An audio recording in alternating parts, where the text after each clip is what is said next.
Good morning. Prosecutor Mallory and I each have a statement for you. We'll provide you with the information we can in those statements, and that will be pretty much what we can provide for today. This morning, shortly before 3 a.m., the Ohio State Highway Patrol was conducting a routine check of a rest area outside Athens, Ohio.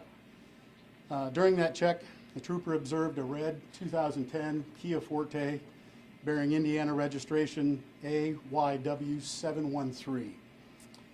That's the suspect vehicle in our incident. Upon further investigation, it was determined that Matthew Rodriguez was in the rest plaza. He barricaded himself in the bathroom in that facility. Support officers were called to the scene. Eventually, a SWAT team and negotiator was there. And shortly before 5 a.m. this morning, Mr. Rodriguez surrendered and was taken into custody without further incident. He's being held at the Southeastern Ohio Regional Jail. And this morning, a warrant was issued from the Noble County Superior Court 1 for 1 count of murder and 2 counts of attempted murder.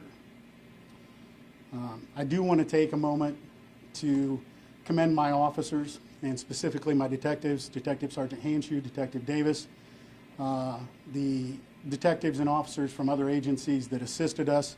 They have done some very tireless work over the last 48 hours, and they have been extremely effective, and they've done an outstanding job, and my hat is off to them.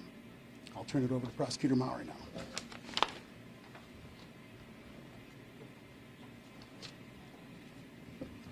Thank you, Chief Waters. We handed out at the beginning of the press conference here the documents that were filed with the court this morning. Those do line out the 3 charges the Chief mentioned: 1 count of murder for the intentional killing of Justin Smead, 1 count of attempted murder for the attempted murder of Alyssa Jeffries, and the attempted murder of Blake Lewis. We also provided the affidavit of probable cause that was filed with the court today. As you know, most of the rules about what I can tell you prevent me from saying much of anything else other than what's contained in the affidavit of probable cause. It does outline the events of the evening, very late on Sunday night and early morning hours of Monday, as well as the evidence that has been collected since that time. I want to echo Chief Waters' commendation for his detectives and note that virtually every police agency in Noble County has participated and helped in this investigative process, along with the U.S. Marshals that were waiting to lend help to us, and now the Ohio law enforcement as well that has been involved. We did talk to, Chief Waters and I spoke with the family of Justin Smead just before this press conference to inform them of the charges.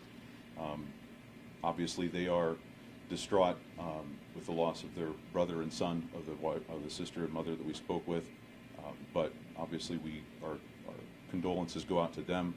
We are still hoping for the recovery of the other 2 victims, and we look forward to prosecuting the case on their behalf. At this point, because Mr. Rodriguez is being held in the state of Ohio, we will have to go through the extradition process.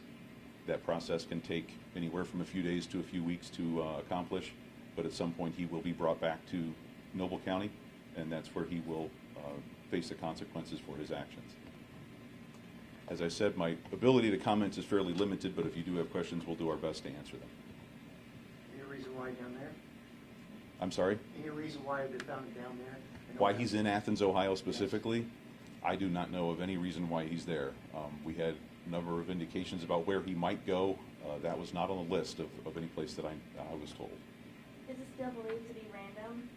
We don't know of any link between the victim and the suspects at this time. Any updates on the 2 victims in critical condition? 1 victim is still hospitalized, 1 victim has been released.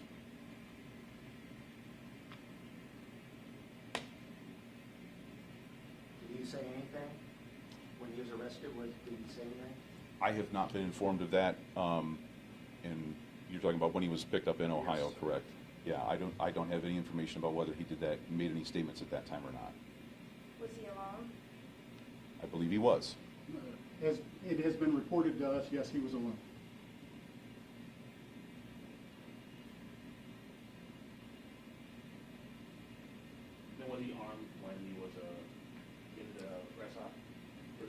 As indicated in the affidavit, he was found to have a 9mm pistol in the vehicle that he was driving at that time. So it's on in the car, not on him? Correct. Okay. Do you have any background on the firearm that he used? Is this something that he owned or obtained by other means? Do you know at this point? Well, it's still in the custody at this point of the state of Ohio, so we haven't even seen it yet. Law enforcement here hasn't had an opportunity to even begin the process of trying to track down where it's from. So the answer to your question is no. Were citizens' tips a help in tracking down Mr. Rodriguez at all? Chief? We had a number of tips come in, and we followed up on them. Unfortunately, none of those actually led to finding him. What was determined was that, just some good old-fashioned police work by the Ohio trooper and being diligent in his duties came across the vehicle.